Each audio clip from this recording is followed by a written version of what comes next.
Here in the US, we've got 90 plus reactors producing about 20% of the country's electricity. A lot of our plants, especially in what we call merchant markets, where there's a competitive electricity market, have been under extraordinary economic pressure for some time due to the persistent low price of natural gas in North America. And that's caused, a lot of economic strain and stress, and led a lot of plants beginning in the early 2000s to begin shutting down prematurely for economic reasons. And of course, the tension there is when it comes to what we hear about emissions and climate, what we want to do is to be able to control carbon emissions as best we can. When it comes to carbon-free electricity here in the US, over 50% of the carbon-free electricity is produced by nuclear energy. So you would think that there would be an imperative to keep plants, here and all around the world operating for as long as possible.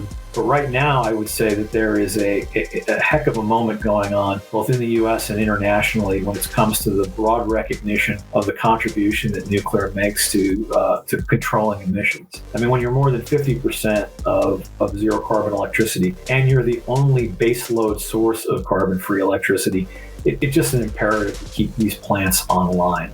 Because once they shut down, for the most part, you can't reopen them. Once that license is turned into the Nuclear Regulatory Commission, restarting that plant becomes next to impossible.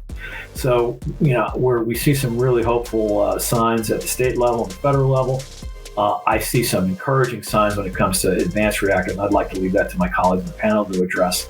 But we're at a really, really interesting inflection point where people are realizing that nuclear really is the wedge point when it comes to being able to control emissions and control carbon and get us to a clean energy future.